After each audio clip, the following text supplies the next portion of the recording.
Welcome to Rewind-A-Dynamite. I am John Pollock, joined by Wai Ting. Hello, Wai. Hi, John. How you doing? I'm exhausted. That's how I'm doing.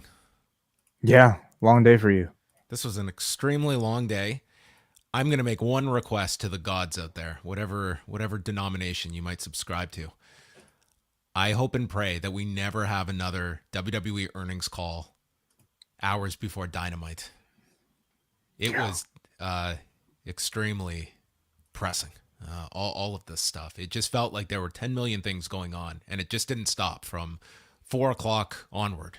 But here we are, hours later. Very, very quiet edition of Dynamite. Very little coming out of this show. Quite the episode that they had in Baltimore tonight that we will get to. But did you have a good day? You had a nice. How's your November beginning? It's been fine. Yeah, it's been okay. Yeah. Are you going to make it through tonight's show? I will. Yeah. Okay. Yeah. I'll do better than last night. Yes. If you have not checked out Rewind-A-Wai from Tuesday night, it is a special watch-along edition of the WBF Championship from June of 1992, featuring the two of us, and joining us riding shotgun was Brandon from New Jersey. I had a great time doing this. Wai, he made his way through this, and by the end of it, I mean, this was, the WBF, they could claim one victory at the end of this because they did prevail over Wai. But this was, I have gotten a lot of feedback to the show. It seemed a lot of people enjoyed our novice viewing of the World Bodybuilding Federation, and it was quite the trip. I must say, it was quite the entertaining 2 hours. A show that did not need to be 2 hours, but was. It was. Yeah, it was. I mean, I'll venture to guess it was probably the most difficult thing I'll have to watch this week. It was bizarre. I listened back to it and I felt like I had really good energy at the start of the podcast of the watch along. You started on a high, yes. And then somewhere in the middle, when I think it probably came with, some of our technical hurdles, as well as the realization that we were only an hour into this thing and that I still had halfway to go. That was the moment when you pointed out the time, and it was this tone of you just did not believe what the time was telling you, that there was this much left. There could not possibly be this much left of what we've been watching. They could not continue at this rate of just what Wai dubbed at the end as choreographed standing. The standing competitions. No, it really is, a feat of endurance. Not necessarily for the athletes that we got to see. All natural, by the way, as we were constantly reminded of. But a feat of endurance for the viewer as well. So why don't you join along with us? It's available on the Post Wrestling Cafe feed, as well as the YouTube members channel, even the iTunes subscriptions channel. Yeah, and I want to mention that for the month of November at the Post Wrestling Cafe, not only do we have this week's watch along already up for everybody, you get your Rewind to SmackDown every Friday night, along with Rampage coverage. But as well, this month, what you can look forward to, we're going to be doing a Rewind-A-Wai episode on an NWA pay-per-view from December 11th of 2002. We're going to be throwing out another Ask Away mailbag show. Wai is going to be doing a Wakanda Forever review later on this month as well, correct?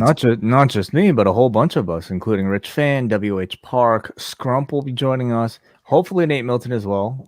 We always hope that Nate can get that time off work to join us. But yeah, we'll all be doing a big roundtable discussion.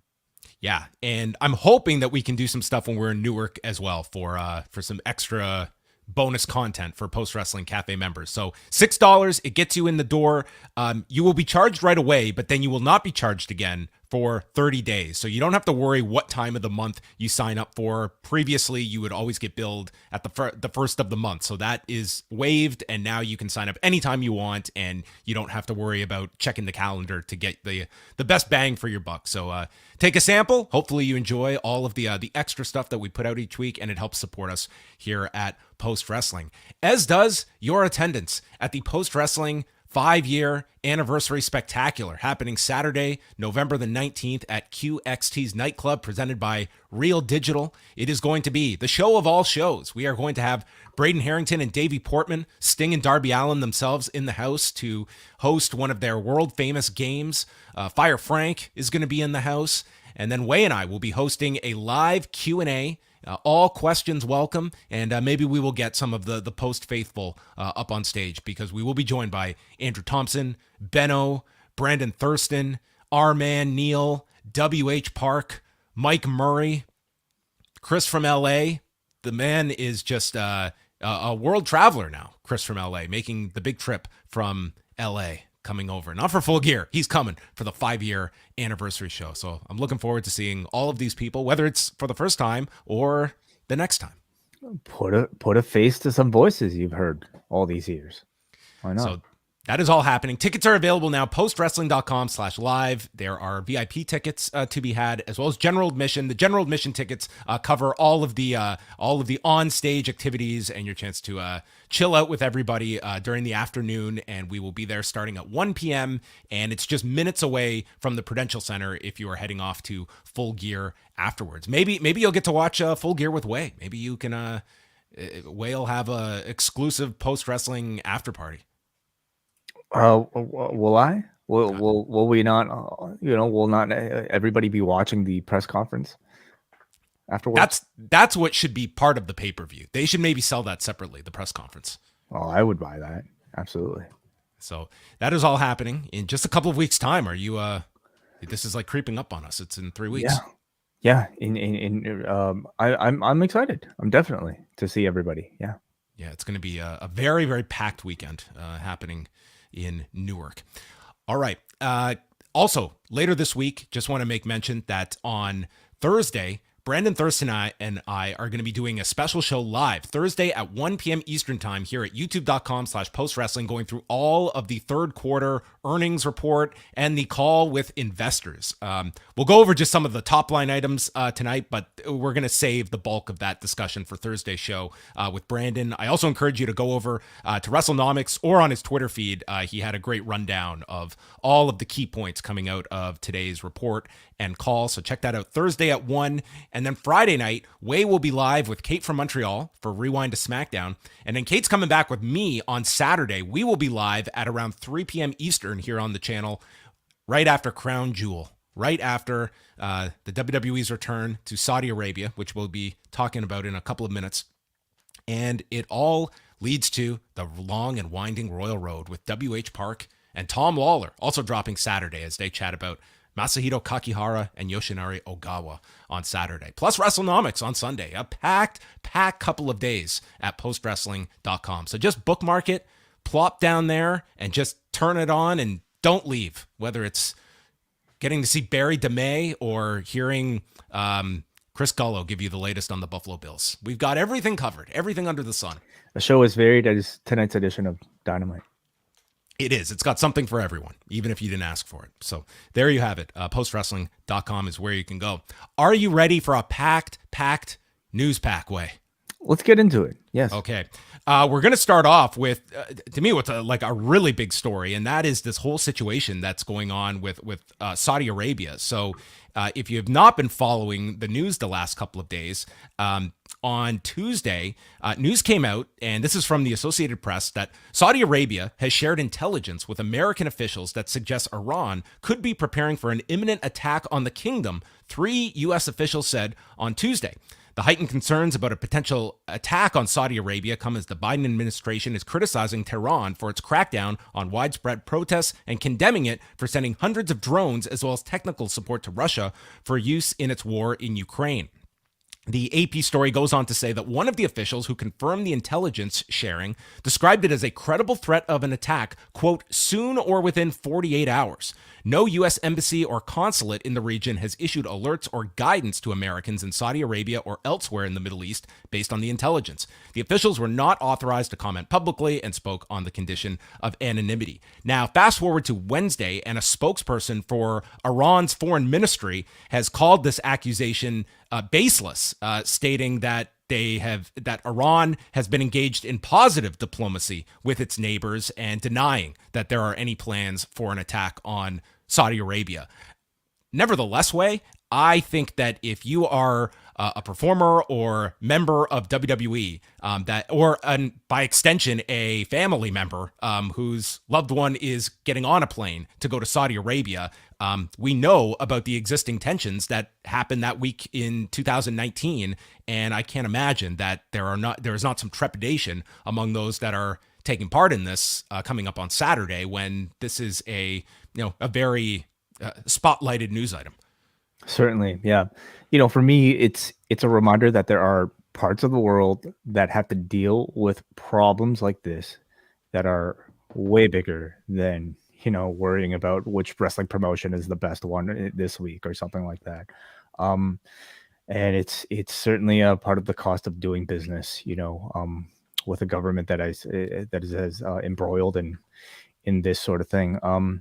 I certainly feel for anybody who's going there for as part of this crew, and also the family members. There's a lot to worry about. I don't see anything changing, though. No, I mean, half of the crew was over there for the European tour this week, so obviously they would just be going from there straight to Saudi Arabia. And Drew Gulak had been noting that he is set to go over there, and they were flying out of Florida Wednesday night. So that would appear to be where, the US-based crew is likely flying out of.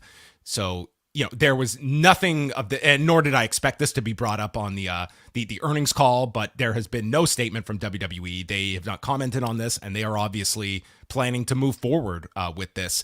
And it's just one of those issues where you look at the fact that here are performers that, if they had any kind of representation or collective bargaining, I mean, is this something where, if this was an NBA game, would the Players Association be allowing its players to go when there's, the potential of an imminent threat happening over there? I was sent an article today that, there was a similar situation earlier this year with F1 where they went over to Saudi Arabia as, there were attacks from rebels in Yemen.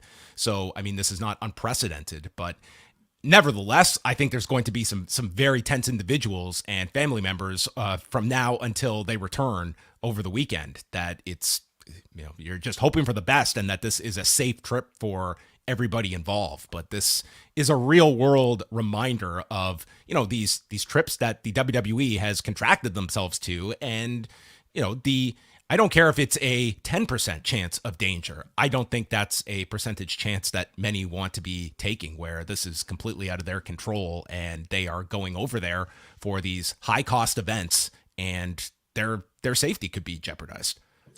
You would think if there's a member of the roster that felt uncomfortable, that they would be allowed to leave at this point, even if they were over there. You think?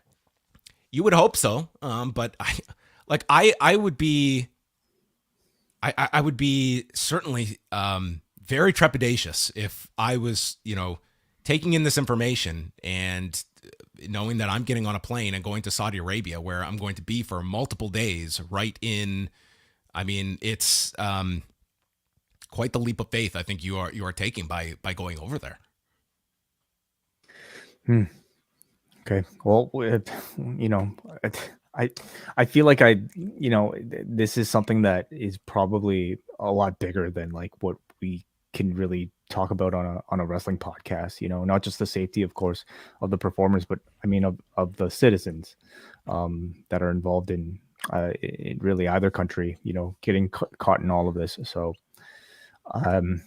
I mean, I hope it all turns out well for everybody. I mean, hopefully there's nothing to be worried about, and you're looking at but this is, it's something that you can't ignore. And I imagine this is going to be very top of mind for the people that are directly involved in having to go over there. As we mentioned, the WWE held their third quarter earnings report on Wednesday. So, we won't dive too much in, but it was as Stephanie McMahon called it, another record quarter for the company, bringing in $41.6 million in net income, revenue of $304.6 million. They brought up that viewing on Peacock for their Money in the Bank, SummerSlam, and Extreme Rules shows, all up year over year. There was a huge focus on what they have called the White Rabbit Project. They put a lot of focus on the success of that campaign and how it was a social strategy to send its fan bases to different platforms and go through QR codes and puzzles. The September 23rd number on SmackDown that was, blown up because of that campaign, and crediting Bray Wyatt with the success of Extreme Rules this year and why the viewing was up so significantly this year. So and by extension, showcasing their creative division, like that has been an area that has been under fire for many of these earnings calls in the past about the, television numbers and how that's correlated to creative. Like WWE, they had a lot to pat themselves on the back this quarter with, and they certainly did so. With Raw numbers being up 4% year over year, while USA Network is down 24%. So if you want to know the value of Raw to the USA Network, they average this quarter 1,866,000 viewers. The average audience in prime time for the USA Network is 609,000. So that is how WWE is swelling that average for the USA Network. It's very, very valuable to USA Network. Not as much in terms of the SmackDown to Fox relationship, but certainly for Raw, you can see that big focus on Clash at the Castle, and it would seem that they are in the. Well, Nick Khan stated as much, that look for more of us in the site fee space, where they got a site fee to bring Clash at the Castle to Wales, and then did a gigantic gate. It was about $8 million gate that they did with the enormous ticket prices as well. So it seems like that is a strategy they are looking for. Some of these premium live events is going to different countries and securing site fees for these larger events that they can stage. Just looking at a few other things here, they've sold nearly 100,000 tickets for WrestleMania next year already. Royal Rumble ticket sales have grossed revenue of over $4.6 million already. They're expecting that to be the highest Royal Rumble in history. And Stephanie McMahon brought up the fact that they are looking at several key areas that they're excited for, and one of them being potential mergers and acquisitions that is aligned with their core competencies. And she did not go into too much detail when asked about this later, but certainly any mergers or acquisitions, people are going to conclude of hinting around the potential of a sale. And they didn't get the direct question about a sale, nor was it.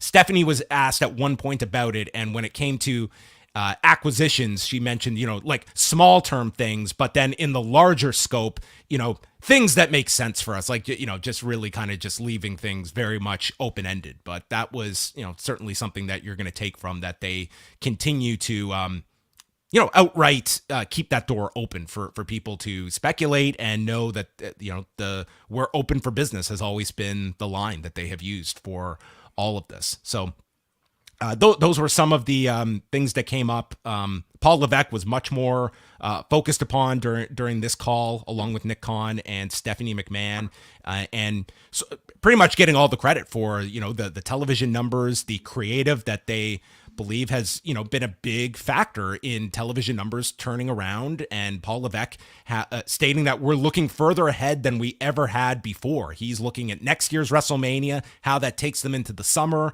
into the fall. Also bringing up all the talent that they have been without, noting Charlotte Flair, Cody Rhodes, Becky Lynch, Randy Orton, and the fact that they will be, key people when they come back. And that NXT Europe, they would like this to more reflect the U.S. system, where they have a recruitment strategy, partnerships, and kind of funneling people, whether it's to the PC that's there in the UK. It's also a great hub for them, because if they are able to sign people, he used the example of India, it's a lot easier to get people in India to England rather than do all the paperwork to get them to the US. So that's another strategy for the UK. But what NXT Europe really entails when you have made all those cuts, remains to be seen. But it seems like, obviously, the show is on is on hiatus, and however they kind of change things around. But it seems like they want it to be much closer in alignment to what we see here in the U.S. with the NXT system. And it was the return of the global localization term. So that has made a steering comeback way. Yes, they're back to from the global localization. Also very bullish on Canada, they've noted. A performance center in Canada, really? Not a performance center, just in terms of their business in Canada, because their TV deal with Sportsnet comes up in 2 years, which was an incredible deal that Sportsnet signed back in 2014 for 10 years. Mm-hmm. Like, think about that, where, I mean, for an international partner to grab them for 10 years for Raw, for the whole package, the WWE Network, Rogers distributes up here. It'll be interesting when that comes due here in Canada, what the kind of appetite is for WWE content up here in Canada as well. And if any non-sports channels might get in the mix. Could it be on? Yeah, maybe CP24 will make a grab for it. Maybe YTV. There's not too many homes here in Canada that you can imagine a WWE landing beyond like the big two, I would say. Yeah. I don't know. Okay. Well, there you go. Beyond that, what was the mention, and what is the latest on the Vince McMahon case?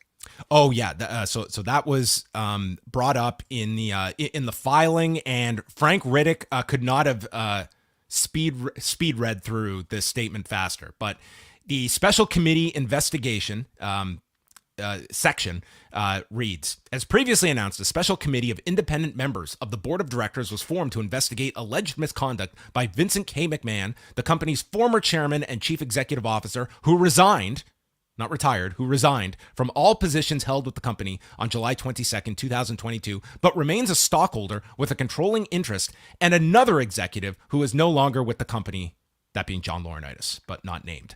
The special committee investigation is now complete, and the special committee has been disbanded. Management is working with the board to implement the recommendation of the special committee related to the investigation. For the 3 and 9 month periods ending on September 30th, the company's consolidated pre-tax results include the impact of $17.7 and $19.4 million respectively associated with the certain costs related to the investigation.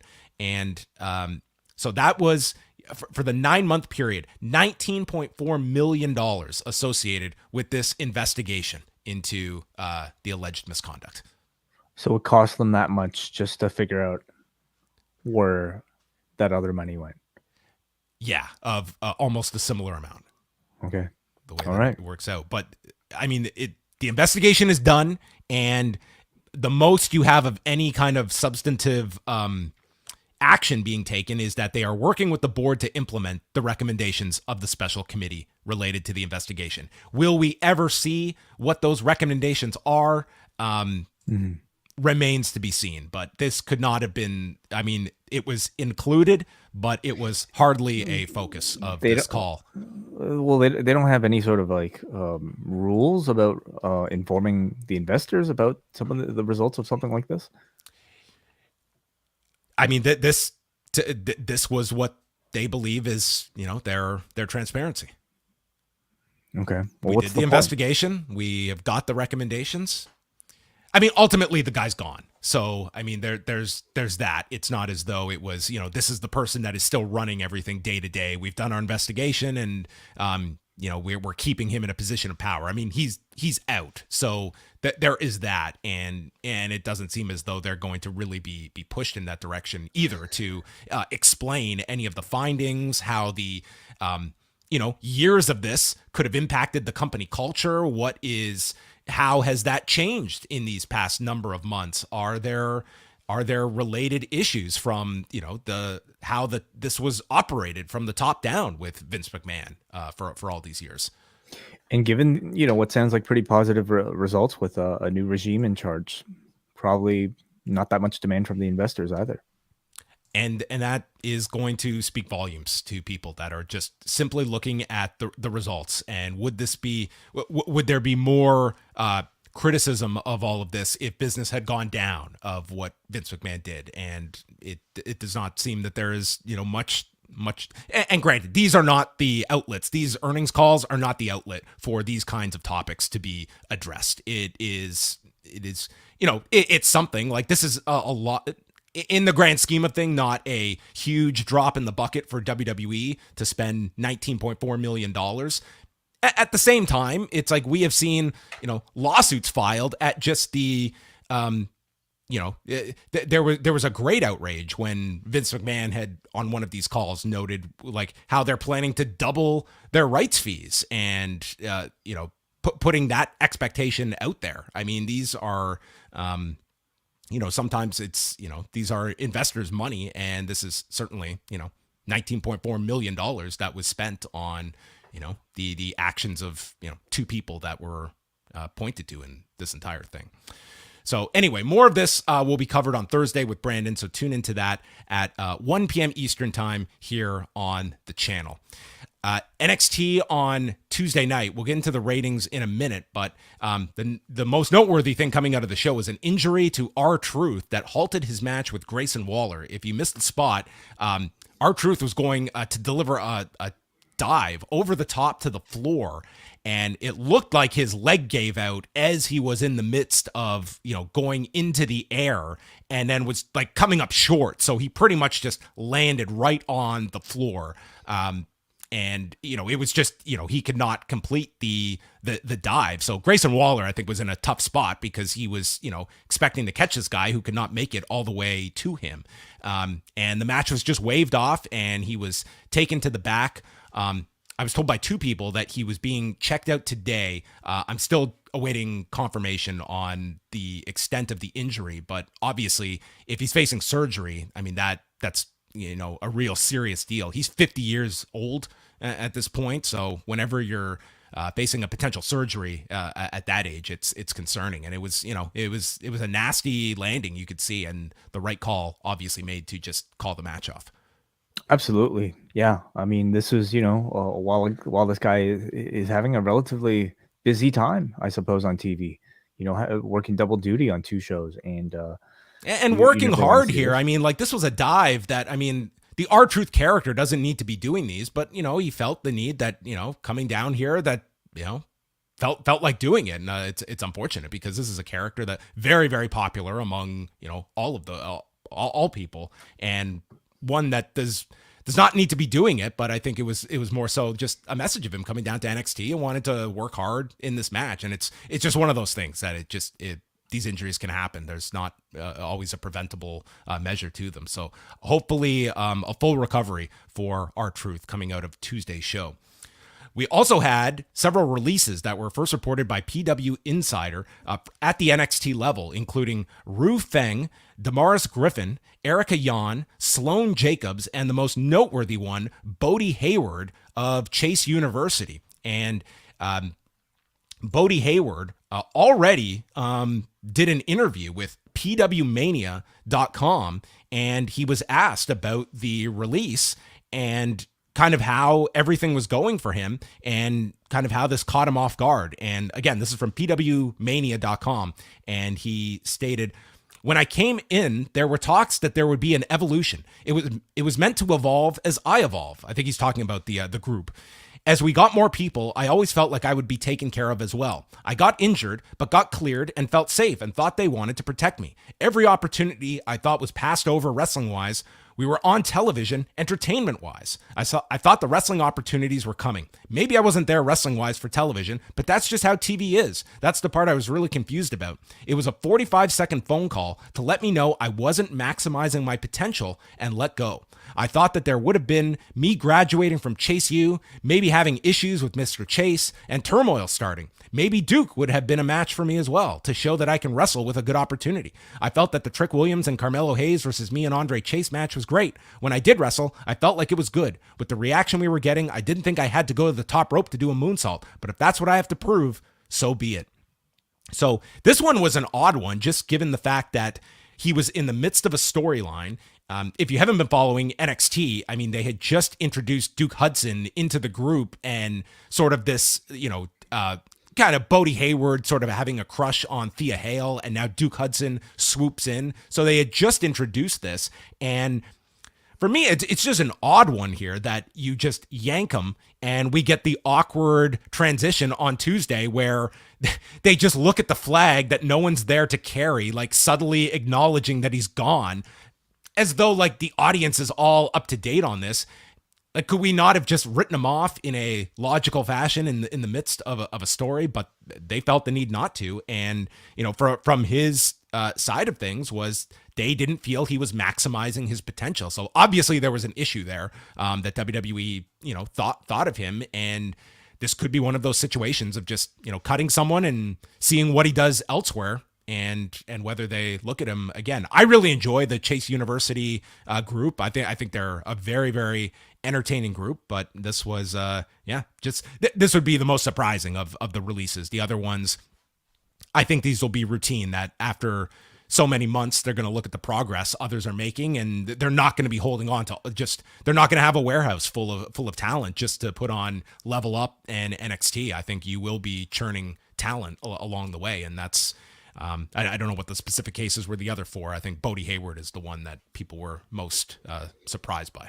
We really didn't see much of the others, so it's really hard for us to be able to, you know, say. But I'm honestly a little bit surprised that we aren't hearing about these more often, just given how often they seem to be recruiting new people there right now. Yeah, this one is certainly a bit of an odd case. Not unprecedented, of course, you know, with no, they do it quite a bit where people are right in the midst of stories. Like they don't write out characters. They just they'll cut them, and they'll write around the exit. Yeah, like it was the elephant in the room on Tuesday night, and I can't imagine you, the viewer at home, like these 670,000 people watching this show, are even aware of this. Like I just think it's kind of lazy to just you just yank someone. But you think about the nature of something like this, right? It's not like you want to give forewarning to the person you're about to release that they're going to be released. Unless it's Jimmy Smith and you let it slip. By accident, sure. Yeah. I mean, the nature of these things are often pretty sudden, and they obviously didn't consider the story important enough to, you know, warrant a conclusion beforehand. No, obviously not. I mean, it was not a concern to them. And in the grand scheme, it's you know, the ship keeps moving. But there you have it. Maybe Bodhi Hayward can now, you know, he's out of work, and he can just stalk someone on NXT, and he can still be on television every week. And it turns out that Duke Hudson was paying him this whole time as Bodhi Hayward attacks him each week. It's a method that has worked in the past in wrestling. You want to get back on television. That's one route to do it. Quickly on the ratings. So Monday, Raw went up against just Monday Night Football. The World Series got delayed till Tuesday, so they did not have to face baseball. And this probably would have been the lowest number in Raw history if they had gone up against the World Series. I think we all underestimated just how much. I look at Halloween as like the biggest factor here, because the first hour was terrible. And that tells me like this was just not a night that people were necessarily going out of their way to watch wrestling. So they did 1.5 million viewers and a 0.36 in the 18 to 49 demo. So not the lowest figures ever, but among them. This is like certainly at the bottom. At the same time, I would not be panicking at all about this number. I think that this is a very explainable one about why it was so low. And it was pretty much like you saw from the first hour. Like they had a little bit of a boost in hour number 2, and then falling below 1.4 million viewers in the third hour. Men 18 to 49 down 26% this week as well. Somehow women 12 to 34 grew this week from last week. So I don't know how you explain that one. Maybe I don't know. That was our one growth area. But as Raw posted one of its lowest numbers in history. Guess how Canada did? Obviously strong, as you wrote in this headline. Highest since Labor Day. 260,000 viewers on Monday night. Very strong. Against a Raptors game and the Monday Night Football game. I guess we just don't care about Halloween. We don't celebrate it. Obviously not. I mean, maybe you and I are just are you do you have a portable people meter? A portable what? A portable people meter. Oh, like something that reads how loud an audience is? Like imagine if you and I what's a people meter? That's what It's like a device that like monitors your television viewing. Oh, that. Okay. I Yeah. do not have one of those. Okay. No. Well, there you have it. Yeah, that's about the Raw number. Again, I think given the night, it was, I was curious. I looked at the last time they ran on Halloween, and they were down almost the same percentage in viewership as they were 6 years ago on Halloween, which would have been an episode we also reviewed, I guess. I guess so. Yeah. Did we dress up for that one? Probably not. I Probably doubt it. not. NXT on Tuesday, they did 670,000 viewers, a 0.13 in 18 to 49, 22nd among cable originals. This was going against the World Series and an NBA game, which was the number one program on cable. They were down 6% and down 11 in the demo. Women 18 to 49, they were down 26%, but men 18 to 49, almost identical to last week, as were adults 18 to 34. So did not lose too much there. 35 to 49 was down 21% as well, and did not air live in Canada. So it didn't air till midnight. So it was a fairly low number for NXT in Canada. So not hurt as much as you would think, given the World Series. It was their lowest since October 4th, but well, there were people that they were bound and determined to tune in and see Wes Lee and Braun Breaker go for Pretty Deadly's NXT tag titles and see Mandy Rose's 1-year celebration as champion. Seems like a pretty diehard core that they have, that'll stick with them no matter what the competition is, no matter if it's AEW, if it's sports, they're there. They love their NXT on Tuesday nights. It's their ritual. And the final thing, items, I told you it was going to be a packed one way, but we have two more items here. GCW has joined the FITE Plus streaming service. So if you have not been following along, we have FITE TV has launched its own subscription service, and you can sign up. It's $4.99 a month or $49.99 for the entire year. And they've added several independent groups, but the one that to me is going to make the most impact on this service is Game Changer Wrestling. So they made it very clear all the GCW events are part of this subscription fee. The previous model was you had to buy all of these shows a la carte, or they would bundle them together for a weekend, or for something like the Collective.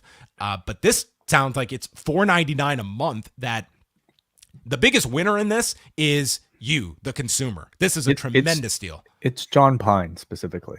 John Pine, it was just celebrating into the wee hours of the morning. He's just saved like, $2,000 a year, I bet. Yeah. Well, I could certainly see the strategy, and I'd be curious to talk to people about this. Is for FITE Plus, I am sure that they are looking at doing something significant that gets people in the door and signed up for this. But you're also talking about an audience that it probably wasn't the greatest audience in the world, but GCW brought like a sizable number to FITE numbers, and they were ready. They spent a lot of money on this service, and it just makes you wonder, like, what was the figure that got GCW to agree to this? And will this make sense in the long run for FITE TV of what it took to get GCW on board here?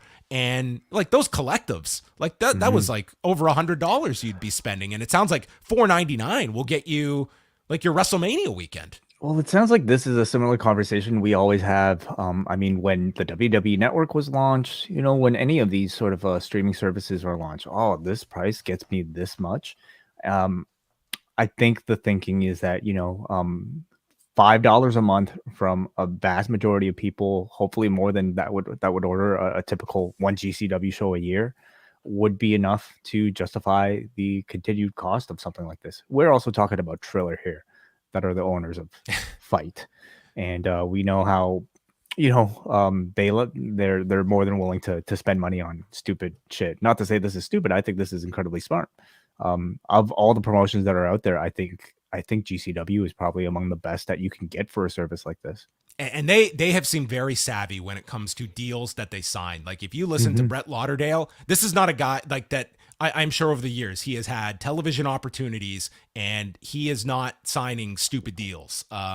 He seems very in tune with what makes sense. And I'm sure this was a very lucrative deal for GCW, and also their whole library they are putting up on this. So, I mean, it's a fantastic deal, and you kind of have these two models now. It seems that the the two sides are going to be Fight Plus, which is a subscription model, and then you have Pro Wrestling TV, which is lesser known, and it only launched earlier this year, but it's a free ad-supported service where it's free for you to watch, and they've signed up MLW. They've added a number of groups. I would say MLW is probably their most prominent at this point. They were involved with Control Your Narrative at one point, but I don't think that even exists at this point. But they're banking on the idea of being able to sell ads against what they're spending on content to attract people. So it seems like those are, and then you have IWTV in the mix as well. They're worth noting as well. So those are kind of the different areas that are all fighting for independent wrestling and you, the consumer, to sign up for. So, GCW joined a couple of indie groups, but it is certainly, if you were a GCW fan, it's a fantastic deal for you to be getting all this for $5 a month. Yeah, and it might be the right price for, I think, a lot of people to start sampling the product if they were at all curious. It does come perhaps, like, I would say at a time that might have been beyond, we're a few months beyond maybe with the peak of like interest in GCW, but certainly it's something they can, claw back, and especially towards WrestleMania weekend, and you get the spring breaks and the blood sports. I mean, to me, that'll be the big push, I think, for this service, is the collective and WrestleMania weekend. Yeah, and that has to be the strategy, is that, okay, we, instead of getting X amount to spend $120 on the collective, we want to get so many more people that are going to spend $4.99. And I do wonder if this, because we've seen this with almost every other streaming service, ESPN Plus coming instantly to mind, is just get people in the door at a lucrative price and then get them hooked on it and then slowly increase the price. I think many streaming services are going to take that. That was one area the WWE Network never really went with, was upping the price that I think they could have gotten away with for their audience that was used to spending $60 on a pay-per-view. And if anything, people like at $9.99, I think they could have gotten more from that, and they tinkered with the idea of a tiered system, but never dived into that. For a long time, I think Netflix was sort of like the barometer that all the other subscription services were kind of like judging their value against, and it took them a long time to move past $9.99, and they're just the seal's broken, and they're going all the way up and experimenting with all these other tiered systems from this point on. But I also get the sense WWE, with the offers that they were given, probably didn't want to deal with all that hassle, and instead let somebody else worry about the pricing and all that stuff. So yeah. You know what one of my daughter's newest words was that she introduced today? What is it? Spotify. Have you seen the show on Netflix, the playlist? No. How is it? I haven't seen it. No, I'm curious. It's staring at me every time I log in. I don't know if I'd like it or not. I might check it out. It's not like a documentary series. I don't think so. I think it's dramatized, scripted? And I believe it's subtitled.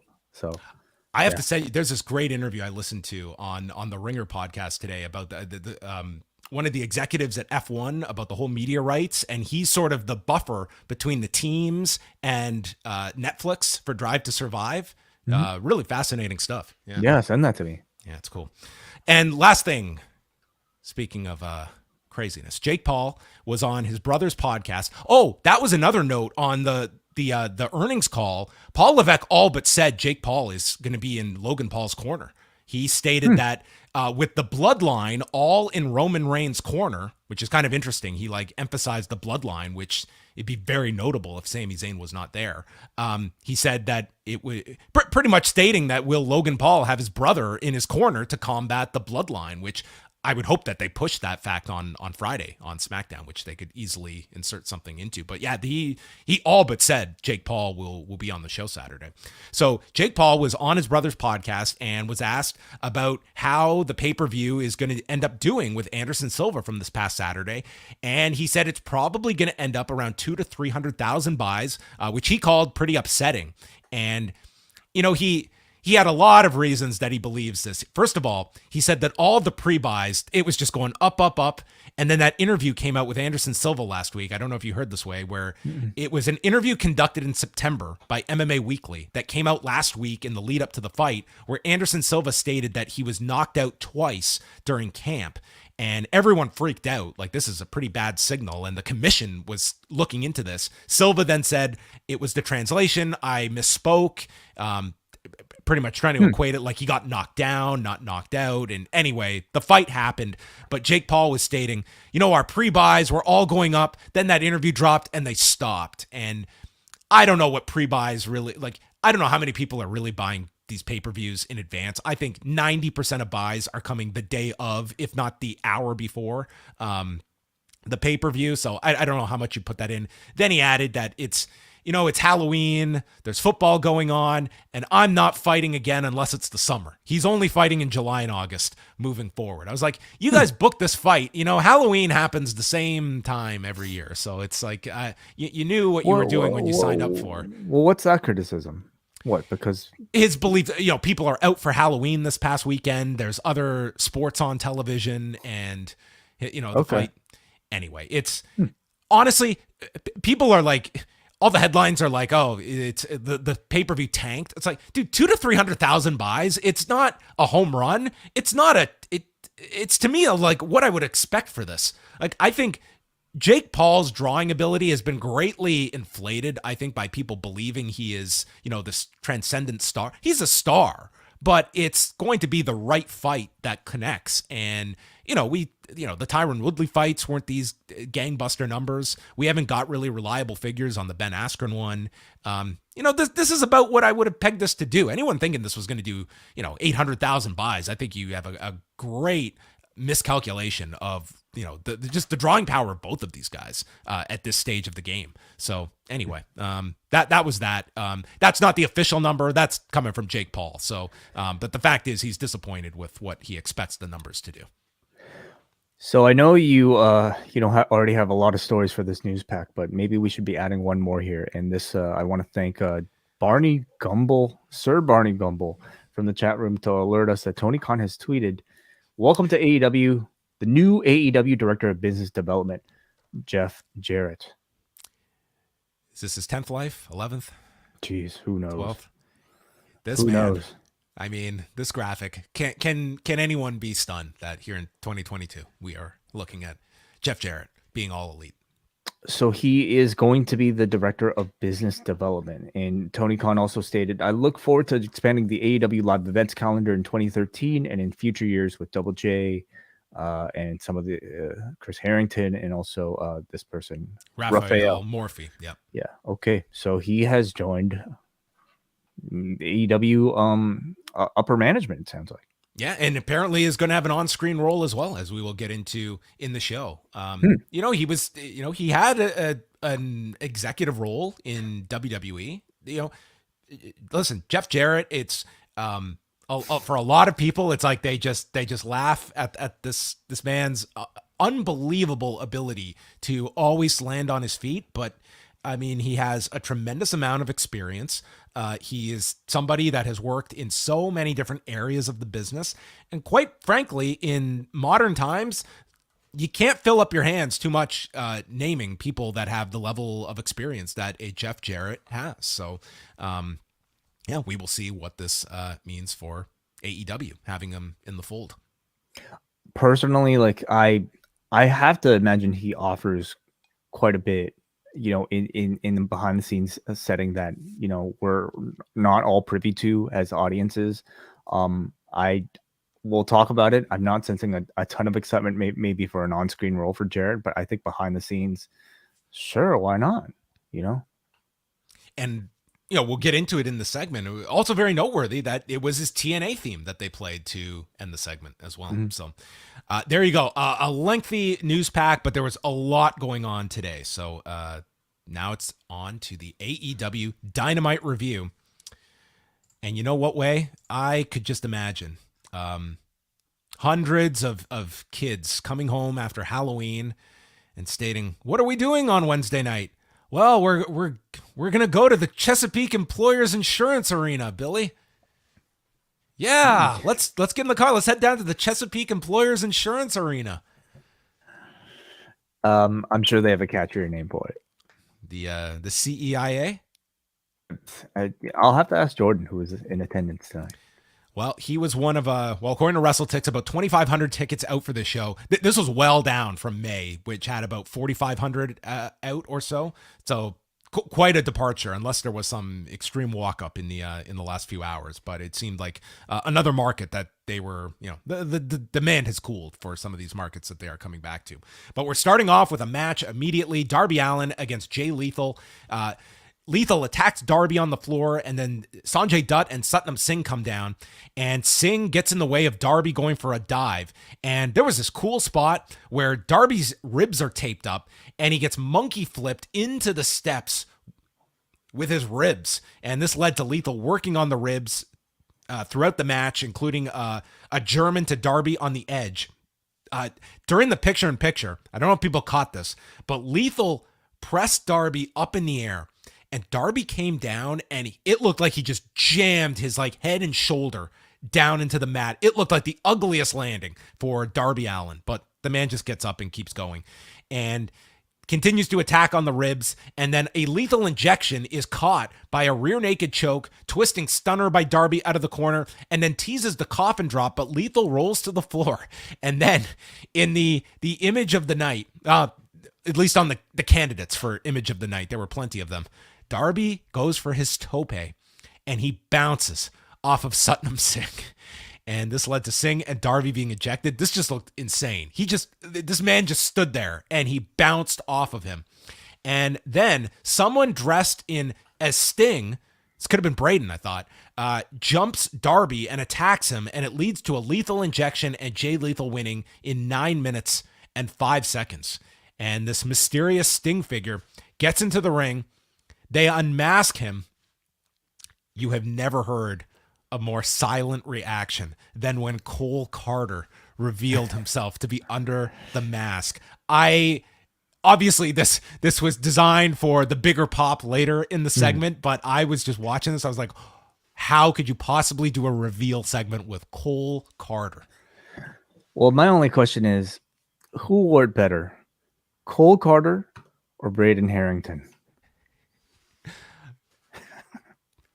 I think for that matter, the Darby Allin. Dude, I thought Davey was a hell of a Darby Allin. Like, that is one word. Like, you would definitely do a double take if you were just walking down the street and saw Darby Porter there. Man. I'm totally with you about this Cole Carter thing. I think the Jarrett reveal would have been great under the Sting mask. It was almost like the double pop, not the double pop, but it was like the letdown, but because we were going to be giving you something that you were going to get excited for. So, I mean, it kind of put Cole Carter in such a nothing spot in this match. I mean, a complete afterthought. So Darby is left in the ring alone. And first of all, they play Sting's music at the end. So you think you're getting Sting, and the crowd goes nuts.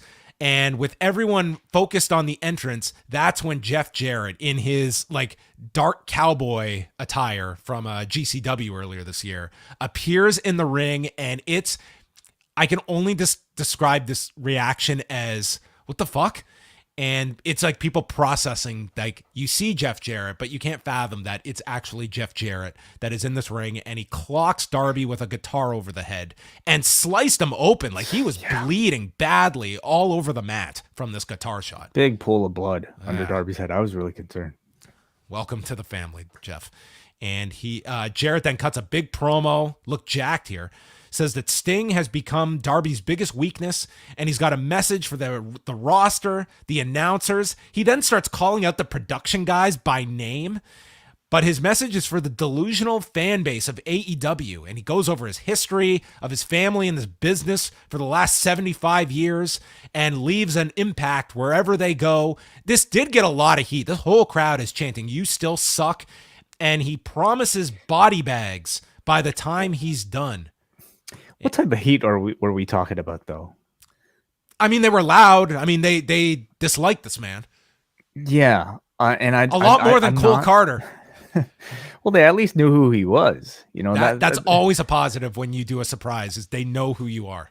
I just think at this point with Jeff Jarrett, I mean, it just probably brings up a lot of negative memories of TNA Impact Wrestling that people don't want And associated it's with the another AEW spot. product. It's another spot on television that is occupied by a locker room that is just salivating for any kind of attention. And, Jeff Jarrett is, listen, like you can go up and down the list. Jeff Jarrett is, I think if you watched all the Ric Flair stuff, he's a great performer. It's just like, where is it going to fit in this? Like, this is just yet another faction that we have. And I mean, this leads you to think of like, is this like Jarrett and Lethal against Sting and Darby? Is that what we are going towards? I just don't think anybody wants to see Jeff Jarrett versus Sting, or really Jeff Jarrett versus. I think there was a real novelty in seeing him in GCW. Here's a guy who would be the last person you would expect to be a part of that brand. The contrast was wonderful. AEW, I think, already has a tough enough role trying to battle it not being a second coming of TNA Impact Wrestling, and to have Jeff Jarrett in a very similar role to what he was doing in Impact Wrestling, feuding against Sting, no less. I could see the concern from a lot of people, and really that was their justification for the association here with Sanjay and Jay Lethal, the fact that they all work together in Impact. Do you think that this would have played better if this happened on Rampage, which is the show that we talk about having? No. Would it have played better? In what way? Like, I think that it's almost like Rampage has such a muted feel to it that it's not of any consequence, and that it's like if this was happening on the B show, it's almost like it's a cool thing for Rampage, as opposed to the A show where it's like TV time is kind of for the top guys. Sure, it would be great for Rampage, but I think it would be bad for the Angle. It would be bad for Jarrett. Ultimately we're talking about Jeff Jarrett in AEW in a prominent role, and that's what people probably don't. We don't know if it's going to be a prominent role. Like, let's give this a few felt weeks. Pretty prominent, It always feels prominent on week one when they. So what was the point of this if it wasn't prominent? It made sense that I guess, especially seeing that he's going to have a behind the scenes role, that maybe Tony Khan felt like, well, you're here anyway. Do you want to roll on camera? Do you want to be part of a stable? We have plenty of spots available. I guess in that sense, it kind of makes sense, but I don't see this being a one-off. I mean, look at Mike Bennett and Matt Taven. They just came in 3 weeks ago.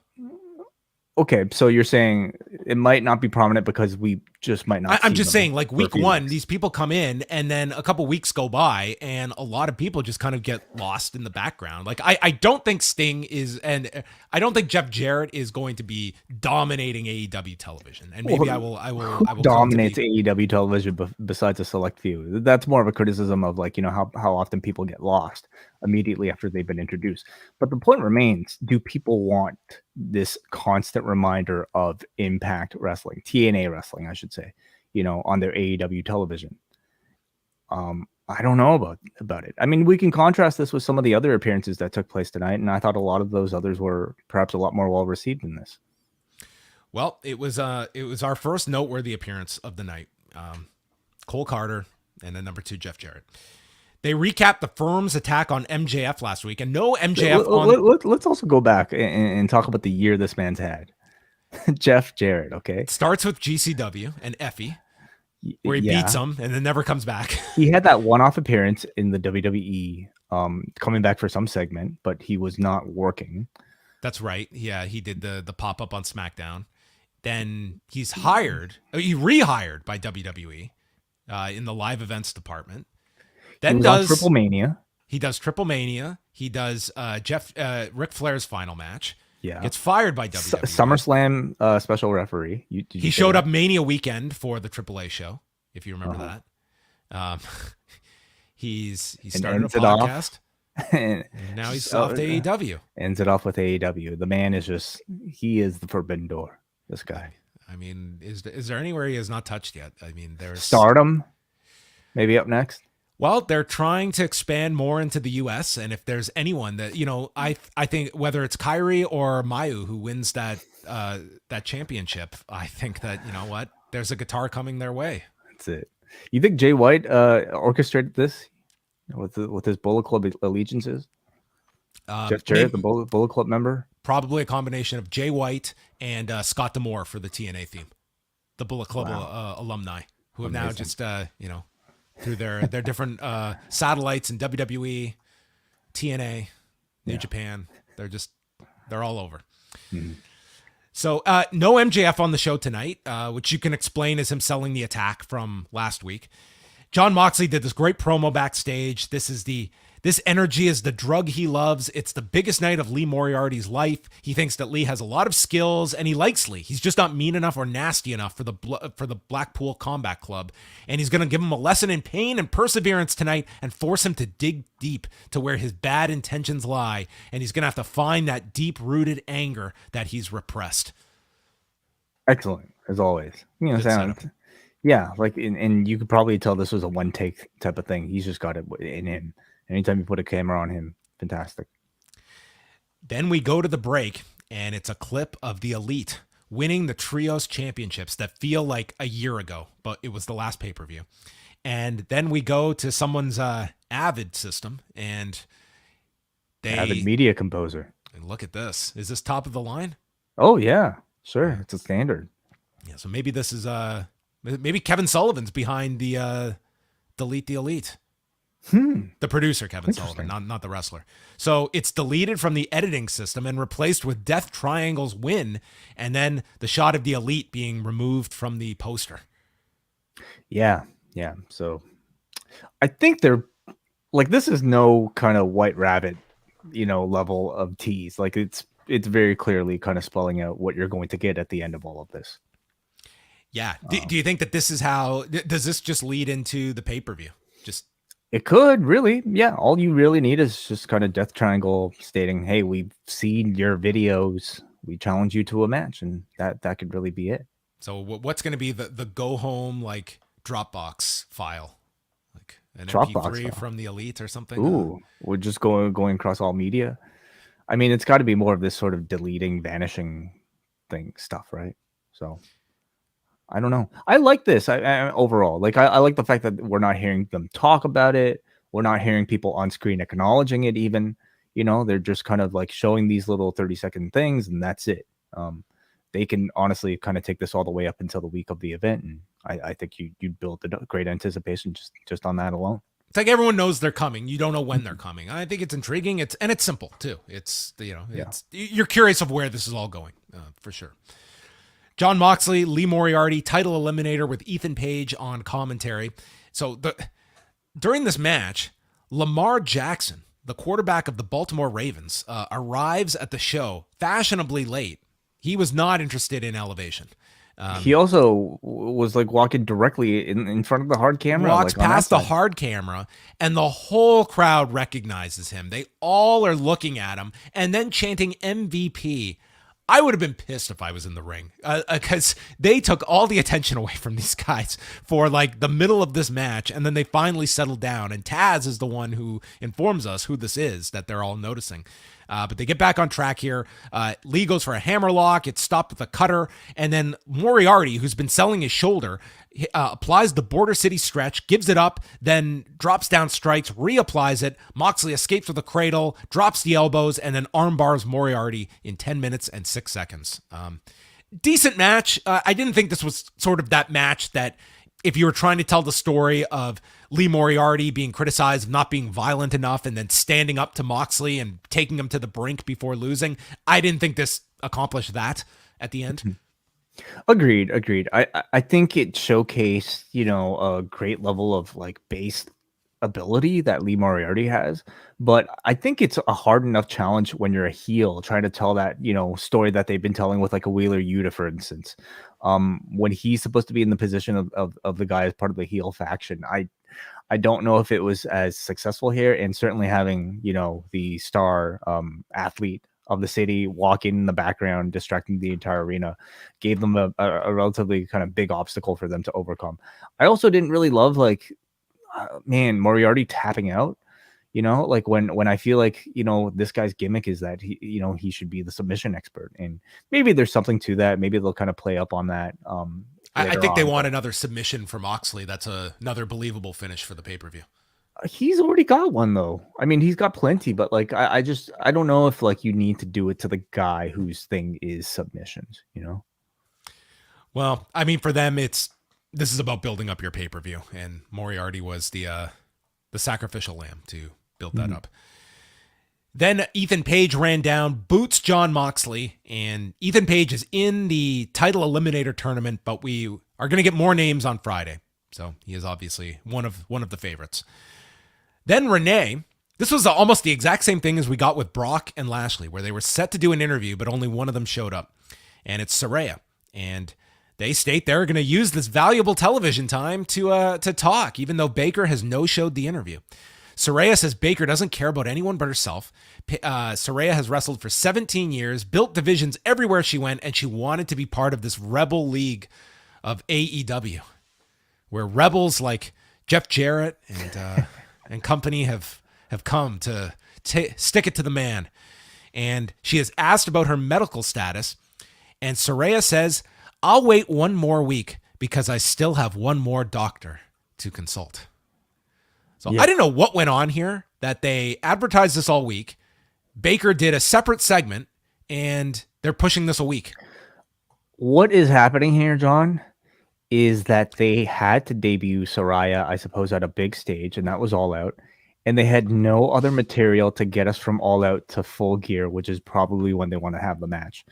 And thus, we've just had kind of weeks of either non-appearances or just complete uneventful ambiguity about her status. You know, people kind of know my feelings about this entire build thus far. I was so excited to see Saraya in the AEW women's division, but I think they really fumbled all the, you know, this build, you know, towards her big comeback, and this announcement that they've been dragging out now for like a month. It feels like, when we all, at this point, like, I feel like half of us feel the announcement was already made. The other half are completely unaware. And at this point, I think, you know, we all kind of know. We're just like, I'm groaning at, like, you know, them just not already, like, last week, what, Friday, it was what? What was the segment they did Friday? Like, we joked about this, the fact that they would just continue to make us wait, you know, another week just to kind of, you know, give us the announcement. But we're gonna have to wait another week, and that's whatever. They like, but it's very clear they have no material for her, and they're trying to extend this thing all the way until Full Gear. Yeah, I mean, on a show where we're gonna get like Shibata's wrestling in AEW, it just seems like, okay, like the clearance is like pretty much, it's pretty liberal, I think. And the fact that they did physicality with Saraya already, I think that was sort of your tip to your audience of like, okay, this is like, everyone knows where this is going. I don't think you have that dramatic moment. You're not going to get that Bryan Danielson, I've been cleared kind of promo. They should have, though. I mean, obviously that would have been the big moment to really kind of announce, I've been cleared after all these years, and I'm ready to, you know, my first opponent is going to be such and such. But I think they've just not done a very good job of setting that up. Like, if you had all this time, you know, between All Out and Full Gear, I would have told a bit of a story of Saraya trying to get cleared, you know, maybe having her like talking about, hey, like I've been doing my best to kind of show that I'm capable of this, you know, like it probably might reach a level of, I think, like reality that for whatever reason they might not want to get into, but they have at this point. You know, she mentioned it. I've been trying to get cleared by doctors. And I think they could have at least like toyed with it, show like, you know, show us with like what her getting a test might look like, you know, give us a weekly update on sort of what it is. Make this thing feel like a bit more of a journey that will culminate next week, rather than just sort of this weird, you know, space of the audience constantly asking, is she actually cleared or is she not? Lamar Jackson was showing on camera this time, so we got to officially be introduced. And then Shivani interviews William Regal, addressing MJF and facing the devil at Full Gear. The Acclaimed come out for Daddy Ass's birthday bash. And Max Caster's rap, including how he's going to make Swerve pay like he's Elon Musk. And if you watch Rampage on Friday, and this scene that was cut from, you know, the fourth installment of Saw, starring Billy Gunn, they could not have played this for more comedy, as he came out with both hands wrapped up, just looked completely goofy. Man could not take the smile off of his face after this torture session that we were privy to on Friday. And he can't scissor. So they have gotten Billy some gifts, including a brand new Acclaimed foam scissor finger, which is brilliant that they came up with this idea. And they put the foam fingers on Billy so he can scissor. I was like, please tell me this was the entire purpose of Friday's segment, to introduce the new foam fingers. Max then goes out to the crowd looking for the best gift and took this little girl's scissor cutout that she had, and they gave it to Billy. He's so happy. Then Bowens lists off all of Billy's accomplishments, including getting worst worked match of the year by The Observer in 2006 for the Reverse Battle Royal. They give him a World's Greatest Daddy trophy. Then Bowen says we had a bunch of guests scheduled, but 2 of them canceled and the rest were upset that you didn't go to the reunion. So Billy does the suck it, and the crowd popped for that. And then they bring out a certificate of adoption for Billy to adopt them. And with that, the Gun Club comes out, and they were not invited to the birthday party. Billy basically says, I have 2 new sons now, and they aren't you. And then this is all a ploy for W. Morrissey to attack them. FTR runs down, the firm retreats, and then FTR grab the tag titles, and we have this moment of tension with the Acclaim that I guess this is a very long-term tease, because this is not the direction for the pay-per-view, but the match that I think a lot of people want to see with FTR and the Acclaimed. This was not the segment that they had several weeks ago that I thought they just tore the house down with. This one felt, this had its moments, but this was running the gamut with the scissoring thing. It's still over as hell. So like, I wouldn't say like, this, like, I wouldn't say this was a failure of a segment in any way. This crowd seemed to love it, but is it veering towards the direction of like overexposure? Maybe. That's what I felt in this segment. This was by no means a failure, but it felt like we're really pounding the drum hard on this. That is a very unique thing that you have with your audience. I just don't want to see them just beat this like a dead horse. I was certainly disappointed at maybe the very abrupt tonal shift, from what we saw on Friday with that horror scene to just kind of coming out in like sort of like an SNL it was a total style spoof. sketch. Like you're expecting him next week to just come out and his hands are fine. Like he met Rey Mysterio's eye doctor. And not to say like the Swerve sort of like horror segment was, I mean, that serious. It was almost he used pliers to yeah, but it was also like so campy in a horror sense that like I'm not, it's not as crazy, but nonetheless, any sort of like attack like that where somebody gets kidnapped and his fingers are like mangled up, I think you want the person who's the victim to sell it a little bit more. You want the Acclaim to vow revenge that much harder. And they came out here and just kind of neglected all of it, Like that should have been the basis for like this very intense feud now for the pay-per-view. And it was done for laughs here, which is, I mean, it's just to me like I didn't quite understand the whole purpose of this angle to begin with. I would have liked it if they at least started off showing concern, not being in a jovial mood, and then maybe somehow worked it up to doing all of this goofy stuff, just to acknowledge, I think, that heinous crime that took place on the Friday. I also feel like we were kind of missing Swerve and Keith Lee's presence in a segment like this, whether it just be via a recap video of what happened on Friday or something else. And instead, it almost felt like we're jumping 2 months ahead to like, this future FTR feud. So I kind of feel like they were trying a lot here, and it didn't feel as cohesive of a singular story as maybe I was looking for. But this whole FTR thing, I guess, could also be misdirect, to lead you to think that the Acclaimed are retaining, perhaps. Could be a lot of things. Yeah. Britt Baker and Jamie Hayter with Shivani, and they didn't want to show up just because Saraya wanted to have a sit-down interview. And they want to face a team on Rampage on Friday. That's their mission. Chris Jericho comes out for the ROH Championship match. Ian Riccaboni is on commentary, and Jericho cuts a promo, wants to face any former ROH champion, and he's even going to whip Lamar Jackson's ass. And they stand in the ring. Is Lamar Jackson a former Ring of Honor champion? He's not, so he couldn't qualify. Okay. Is he a former champion at all? I don't know. I'm sure he's won something in his life. And with that, boom, boom, out comes Colt Cabana.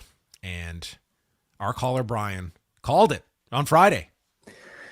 Brian, and I think Brian said he wasn't the first to come up with it. So Brian and also a number of very savvy people out there on the internet had the very clever idea, as did Tony Khan, obviously, of bring back Colt Cabana for this. What a return.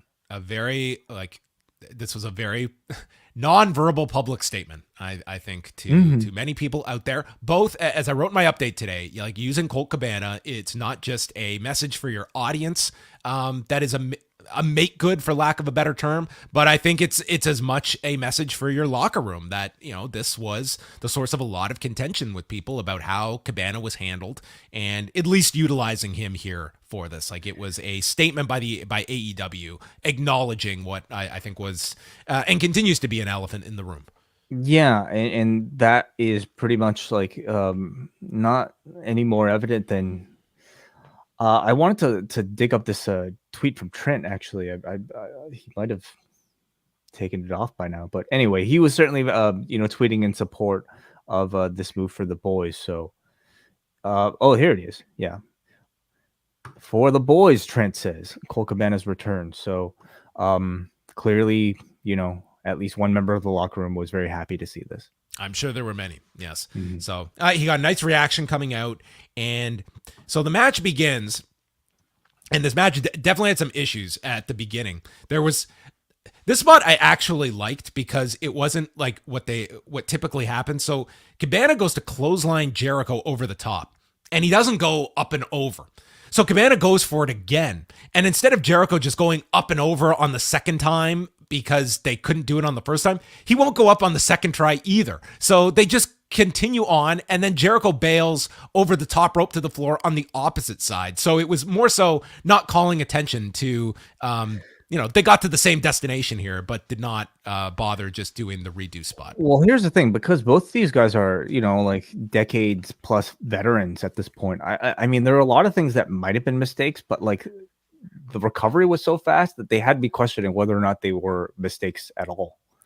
Well, the Chicago skyline felt like it was a legitimate slip, because they just crashed brutally to the floor. That was very likely a botch, but they also went to commercial right afterwards. They did, yeah. So it also had you thinking, oh, okay, was this like their way of getting both guys to the floor so they could go to commercial? Well, total pros if they did, because it looked like they just totally cracked. It was a nasty fall for both guys. Like, they looked like they had no control on their landing here to the floor.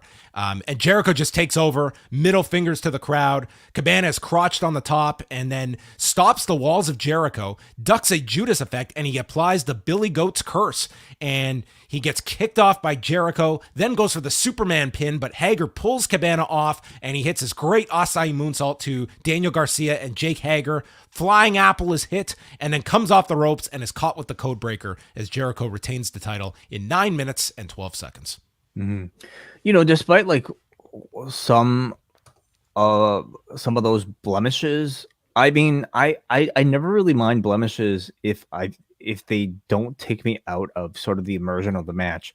And I thought in both of those cases, the recovery I thought was like relatively like seamless, that it didn't affect the quality of the match to me. I really liked Colt's intensity here. The emotional look on his face as he stepped out. I mean, I'm sure this felt very real for him. The entrance to me was like the whole highlight. I mean, him coming out was, it was, it was the most newsworthy portion, or obviously, of this. It was almost like the match was secondary. How did you feel about the reception? I thought it was like a good reaction. I mean, you could certainly argue if you were going to do this, they are in Chicago in a couple of weeks, and that's going to be a very interesting audience to hear. Just in terms of, it's their first time back in Chicago since All Out. I thought it was like a good reaction. I thought it was healthy. I would be lying if I said I didn't think it'd be bigger. Like since like Colt becomes such a topic of conversation. I mean, the Punk story has been this match essentially like felt like such a direct answer to that press conference, to what felt like such a big news story, that I might have even expected the reaction to be that much bigger in Baltimore. But it could be the city, and let's be honest here, like Colt Cabana has not been featured. And John Cena, in fact, says Colt Cabana was just about a year shy from his last Dynamite appearance, which was on last year's Thanksgiving show against Bryan Danielson. So if, for whatever reason, somehow you might have not been aware of this press conference and this whole CM Punk ordeal, and if you're just going to AEW, I don't know how excited you'd be to see. I don't know Colt how Cabana. many of these 2,500 people are not aware of the. Well, they're certainly aware. That's true. But like, I mean, would that translate to excitement in seeing a Colt Cabana match? I'm not entirely sure, especially when you set up this sort of mystery. Anytime you do who's going to show up, like I saw people suggesting Adam Cole being, the former ROH champion. So it's always sort of the problem whenever you have like one of these sort of like, mystery appearances. But for me, and I think for a lot of people, like Colt Cabana was, a very topical, relevant and exciting surprise. And I thought this is also a booking decision that, I mean, just I think the Trent tweet aside, I think this was as much about the people behind the curtain as it was for the audience. Like, if anything, I think this was very much a just a statement from the top of AEW. Well, as great as this was, I think follow-up is just as important. It's one thing to just kind of bring Colt back for this one big spot, but like, what are you going to do with the guy afterwards? Does he have a role? Does he have a storyline after this? Remains to be seen. Yeah, if this is a one-off, if he's just still going to be earmarked for Ring of Honor.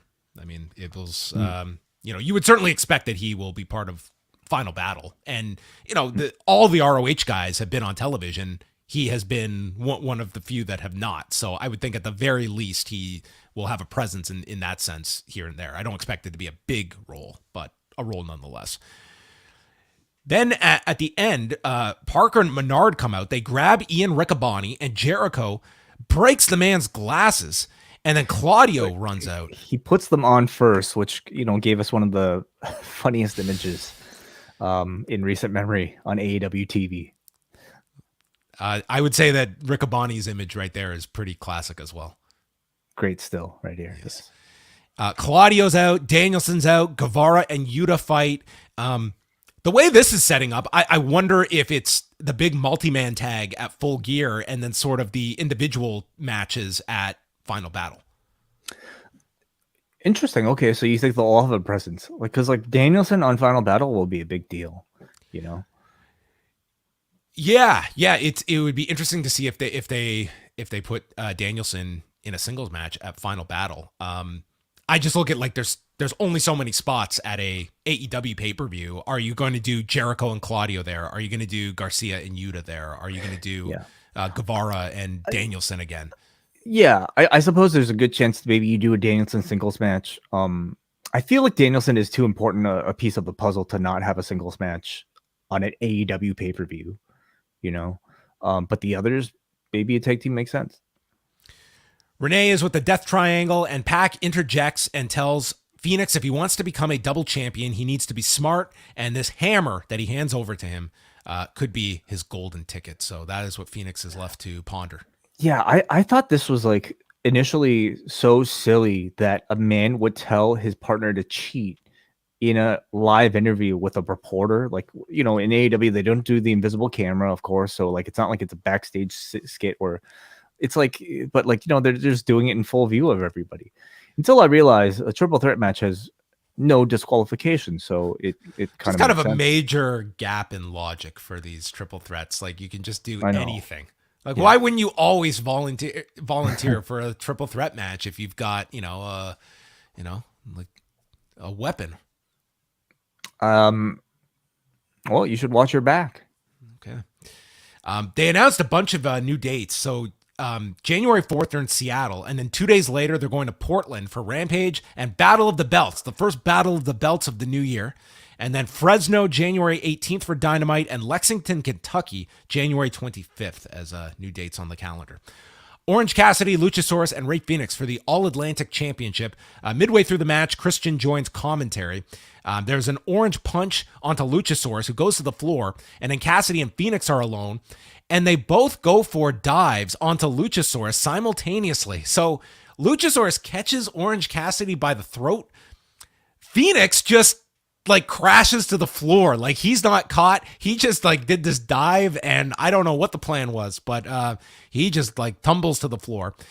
Fenix is put through the timekeeper's table by Luchasaurus, and then Luchasaurus and Cassidy fight up by the entrance when Jungle Boy comes out, chases Christian to the back, and then returns, leaps onto Luchasaurus, sending both off the stage through a table on the floor.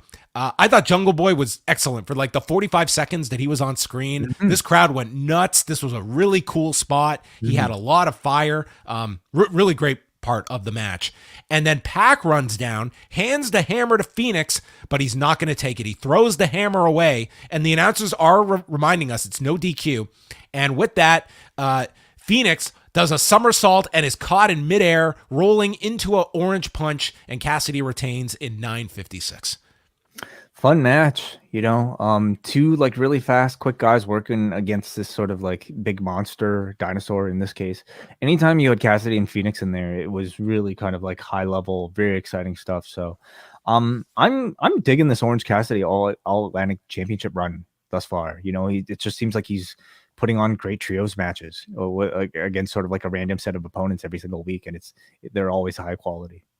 Do you like the attention to detail that Luchasaurus is not represented by a country's flag? I noticed that, yeah, as did many people. They didn't have countries back then in the Jurassic Age. That's right. Is he an honorary Canadian because of his alliance? Sure, why not? We had dinosaurs here. Well, once upon a time. Yeah. So Pac continues to attack Cassidy, and he grabs the hammer when all of a sudden Katsuyori Shibata comes out, along with Rocky Romero and the Best Friends, who were just sort of side pieces here. Shibata walks up to Orange Cassidy, points to the contract, and signs it. And on Rampage on Friday night, we're getting Orange Cassidy versus Katsuyori Shibata for the All-Atlantic Championship with Mike Tyson on commentary. You know, when they mentioned this being an All-Atlantic City dream match, you and I were wondering, who are they going to get from New Jersey? You know, from the New Jersey area. We thought Minoru Suzuki. I thought that was a educated guess. Oh, okay, well, I don't think anybody would have guessed Katsuyori Shibata here. This was the return on the show that I think, to me, was at least the better received of the two. It was certainly. I can't believe we're debating like the show that had Jeff Jarrett and Katsuyori Shibata come back. Two New Japan legends. That's right. It was certainly a what the fuck moment. Okay, so we had a lot here. I mean, and this was not like they kind of set this up beforehand. You know, we remember if you had Shibata saving Cassidy from what was this? What was that scene? Forbidden Door? Like, was that it? Yeah, it was Forbidden Door. Yeah, so I mean, these two have had an interaction, and it was a super awkward interaction because, like, I think Shibata wanted to actually like go into business and like actually do some physicality on the show, and Cassidy was like, "What the fuck?" This guy's gonna be on a live television program on Friday night. Yeah, I'm very excited. So okay, this is like the most anticipated Rampage match in months. So this is the second match, like actual match that he's had. He hasn't had a match since Wrestle Kingdom this year. He did the Zach match and the Ren Narita match. Yeah. The Zach match was a grappling thing. The Ren Narita thing was supposed to be. Wait. The Zach run was supposed to be grappling, but then he. Remind me. The Narita match is the one that he seemed to go above and beyond the parameters of the match. So this is the first one that they're actually billing as just a straight up match. No sort of restrictions. Like, so is this man cleared, like, officially? Like, what's this? Him and Saraya got a 2-for-1 clearance. I guess so. But yeah, I wouldn't think that, the man's first sort of like full on cleared match would be taking place on AEW Rampage, and not at Wrestle Kingdom, for instance. Yeah, I will say the Mike Tyson calling this is going to be something. And they made it clear Mike Tyson is going to be on for the entire hour. He's doing commentary. It's not like he's just dropping in for a quick 2-minute match. I'm excited for it. I'm also like a little bit scared for it because I think like this moment, anytime you see Shibata in the ring, I feel like it should be significant. Just kind of knowing what the man had to battle through to get back to the spot. I don't want to deal with like a commentator, like a celebrity commentator, just asking, "Oh, look at this guy." He's like, So I'm saying Mike Tyson better do his research. Okay, he better sign up for New Japan World. I think AEW wants like a Triller pay-per-view kind of response. Like it's just, if this is a disaster with Tyson, all the better. Like I think they are totally fine with this being a total disaster for an hour. Like I think they're just throwing stuff at the wall for Rampage. Like this is the oddest Rampage. That's great for the WBF. I mean, you have serious stuff here. This was like probably the most excited I've been for a match on Rampage in months. Okay, I honestly can't remember even the last time, and I don't want to see the show being treated as somebody's sort of a. I'm curious if this does anything for the number. They don't have baseball to deal with on Friday night, so you don't have that. But at the same time, you've really built in these habits for people, and we'll see. This is certainly, for the wrestling fan, you have this, but I think Mike Tyson is the biggest like mover that they have for Friday night. So we'll see what that means. It's certainly got people's interest, and you can't say that many weeks for Rampage, 2 days out.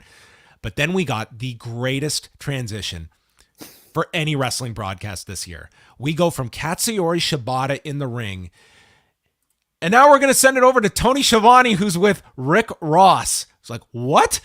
Rick Ross, the Teflon Don, is with Swerve Strickland, sipping on some champagne in the back with Tony Schiavone.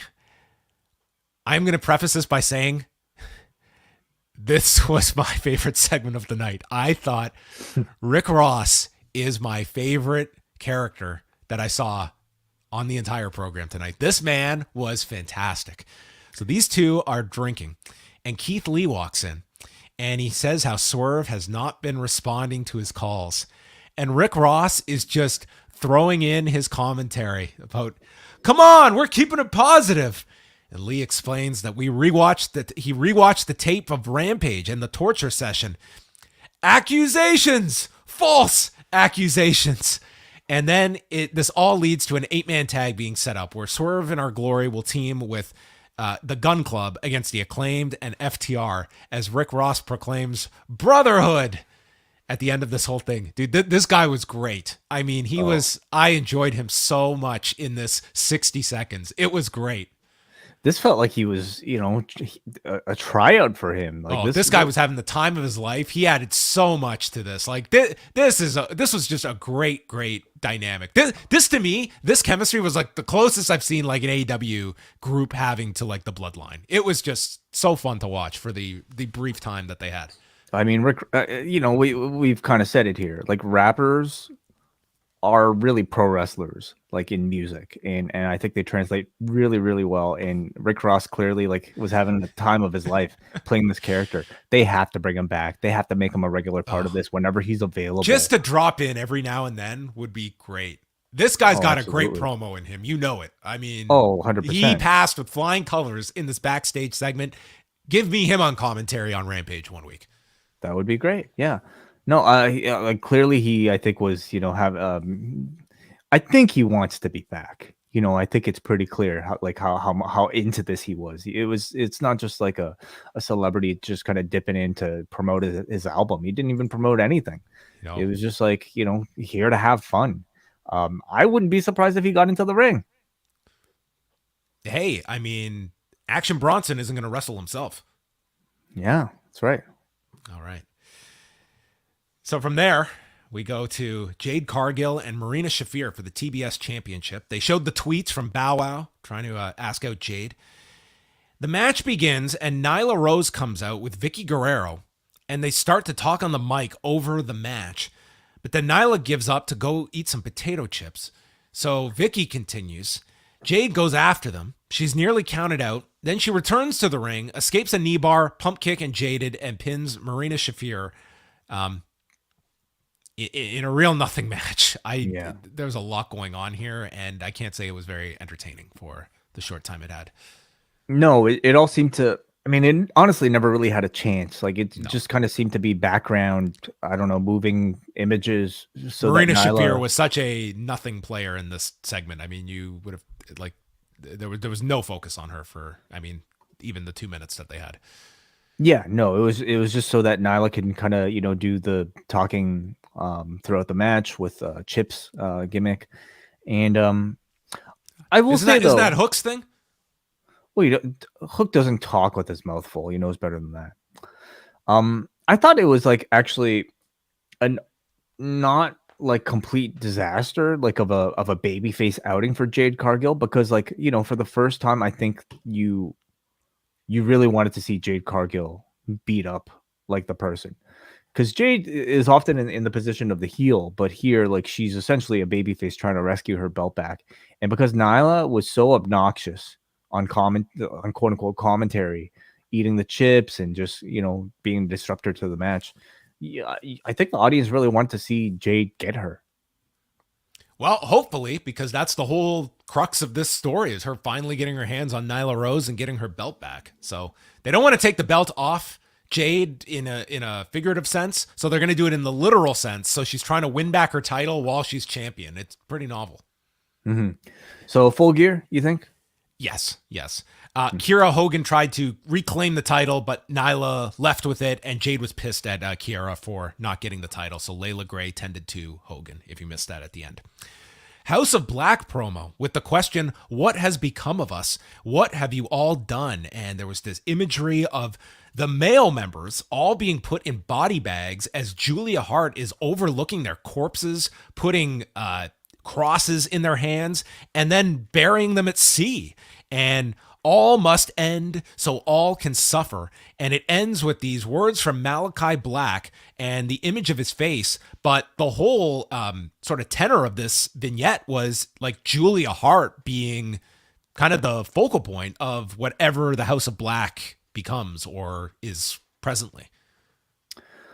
I mean, I got the sense that this was some sort of resurrection of the House of Black. I think that was sort of they're going to be reborn, but this was like their older selves being kind of put to rest. Sure, I guess so, yeah. But Julia Black, the only surviving member of House of Black, although I don't know if we saw Buddy throughout this. Nonetheless, we definitely saw Malachi and Brody. Yeah, we didn't see Buddy. I guess the insinuation is that House of Black, or how it previously existed, is done.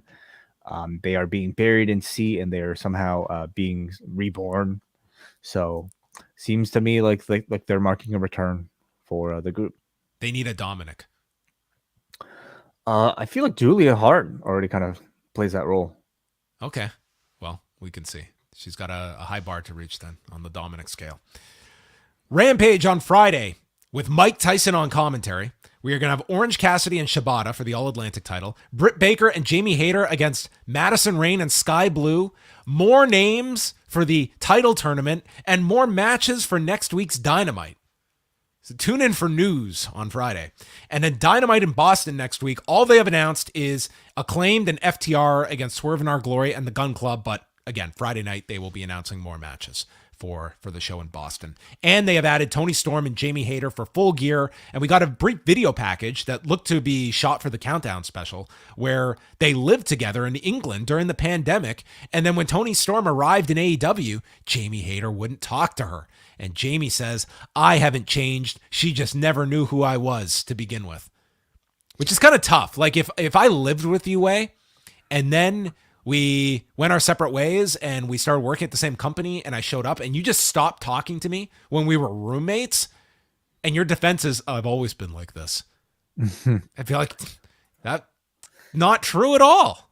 It's you must have done something, like, did you not like, I mean, maybe Tony Storm was like a crappy roommate. Like maybe she didn't clean up after herself. Maybe she didn't do dishes.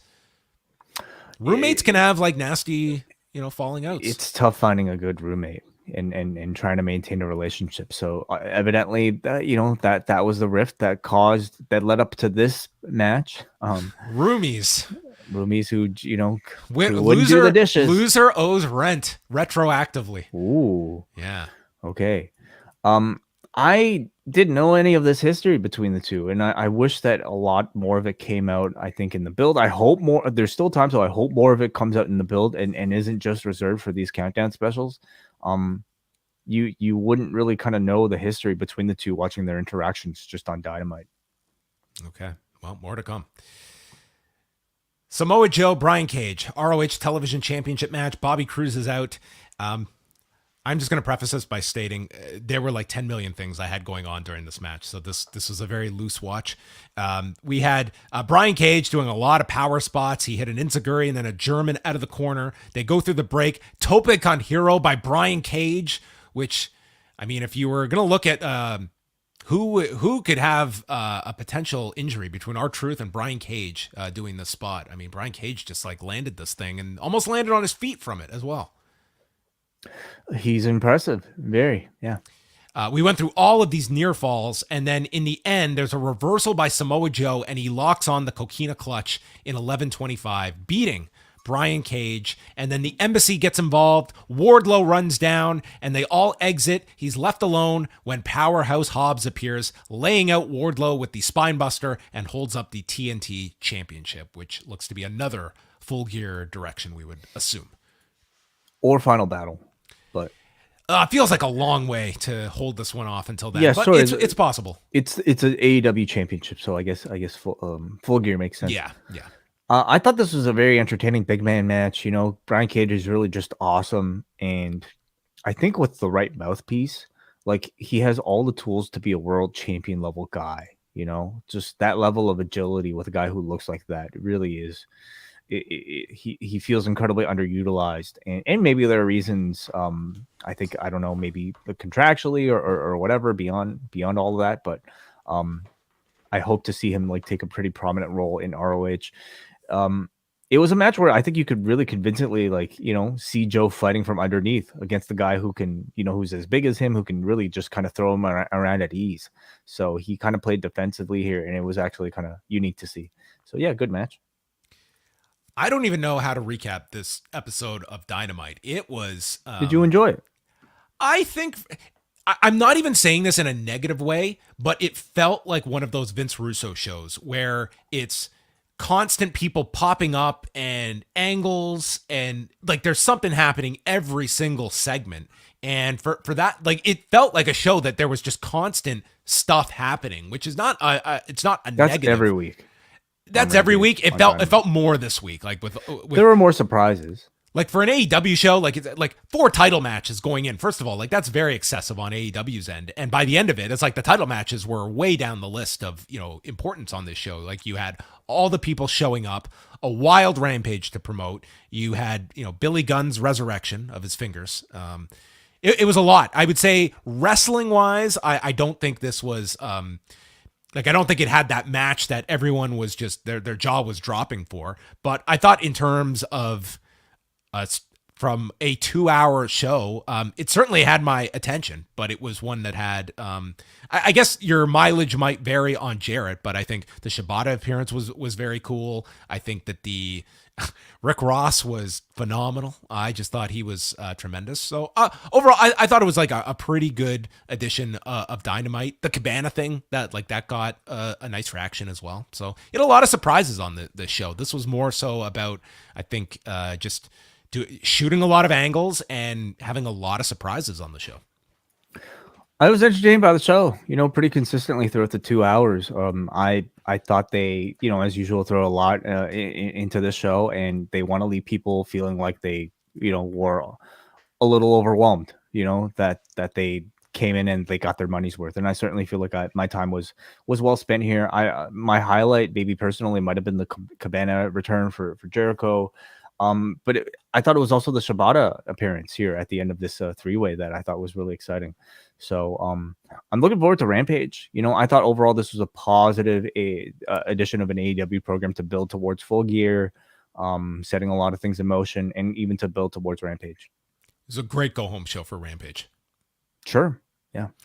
All right. If you want to get any super chats in, if you're in the chat room, feel free to drop them in. We will be getting to feedback at forum.postwrestling.com. Let's go to super chats here. First of all, let me just get this little thing up there. First of all, we go to Brian, who sends $5 to say, boom, boom, taking a victory lap with the super chat. Plus, I get to see Orange Cassidy versus Shibata in person on Friday. All right. On your left, Brian. Thank you so much for the support, and enjoy that match. You get to see it. You willed it into existence there. So thank you so much, Brian. We got a Curly Mustache FTW who simply sends $5 just to send $5. So thank you, Curly. There might have been a sticker, which unfortunately I can't see here, but I'm going to imagine that you sent a sticker of ice cream, a delicious bowl of ice cream. So what thank flavor? you for that. Neapolitan. Oh, man. All of them. Fancy at you. once. A guy named JJ sends $20 just Jeff to say, Jarrett.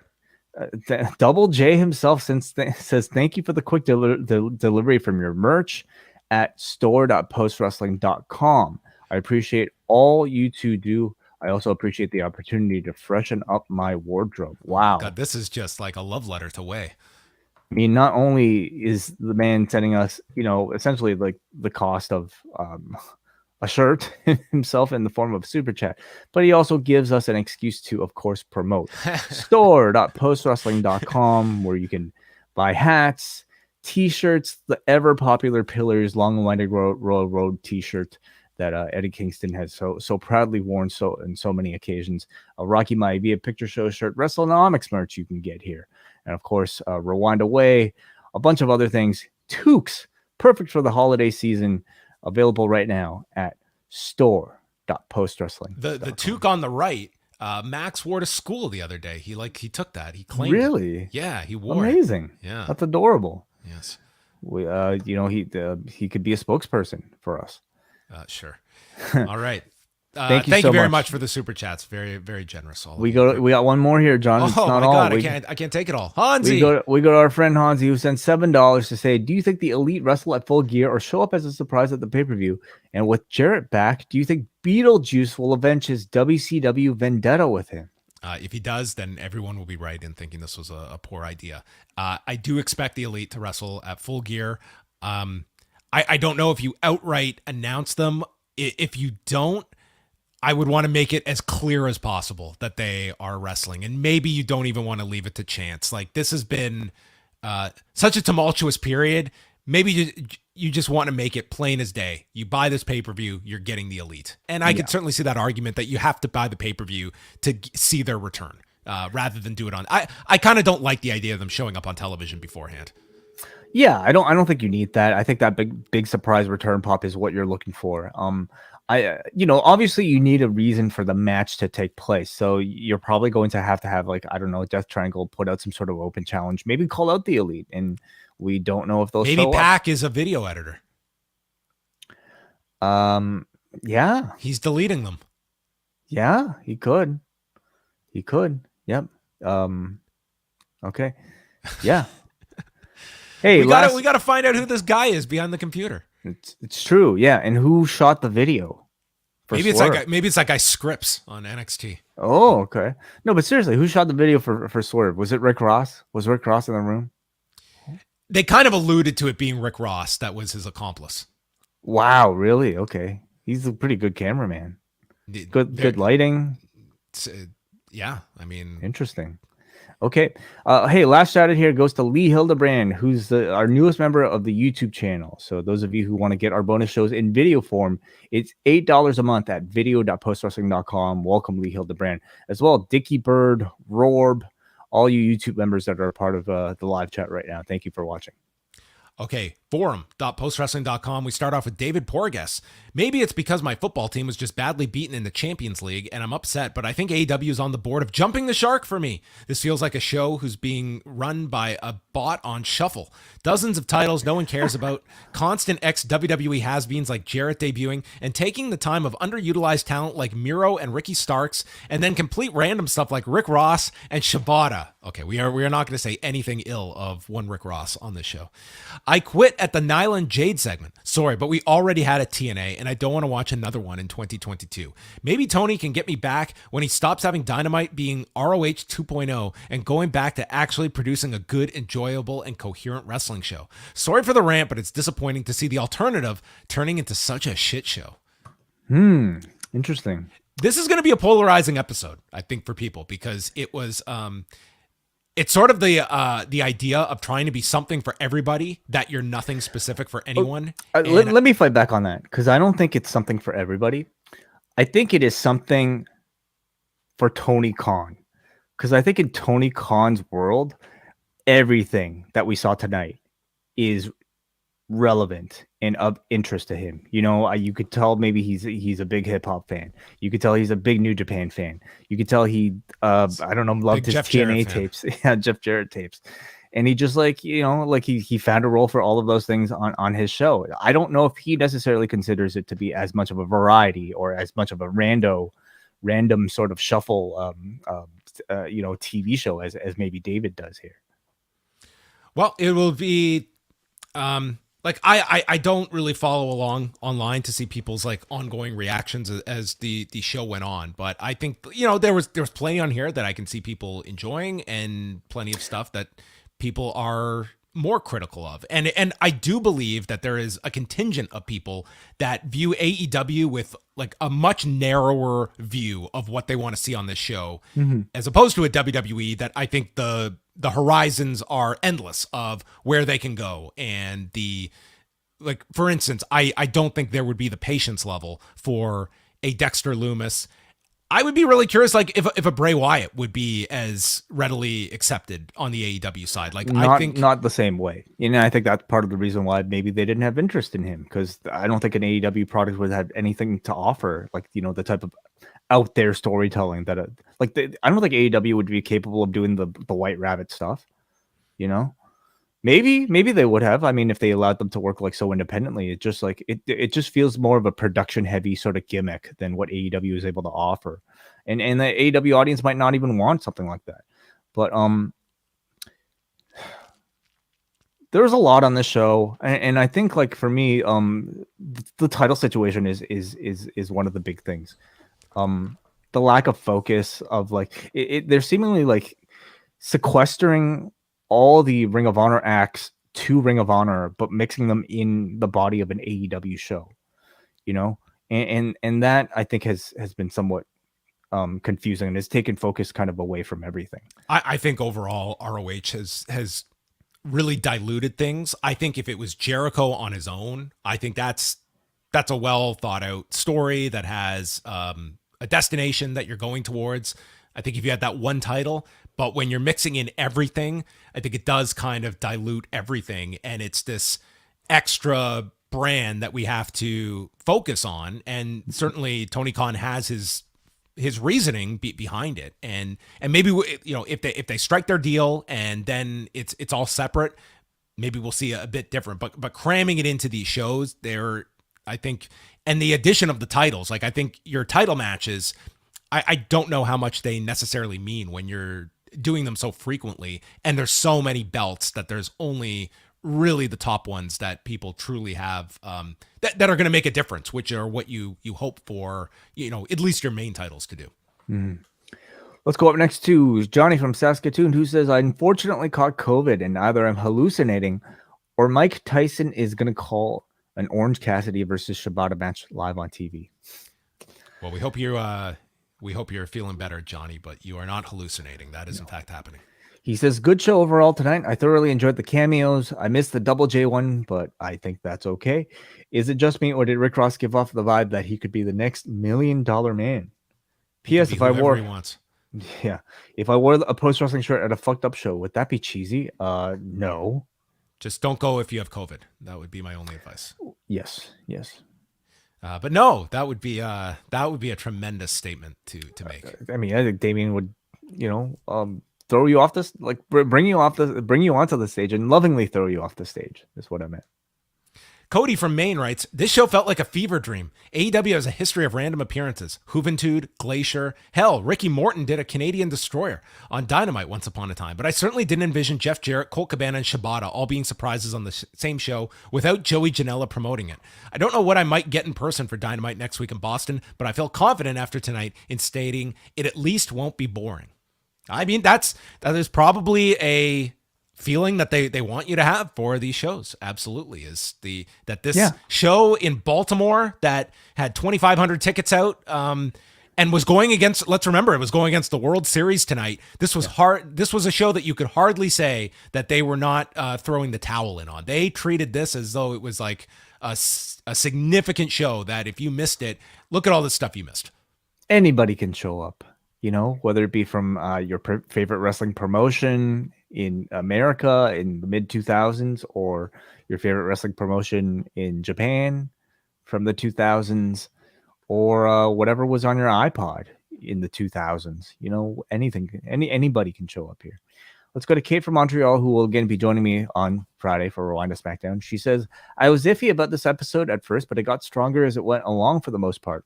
I feel sorry for Lee Moriarty, who had a strong showing against Mox while the entire crowd was looking in another direction.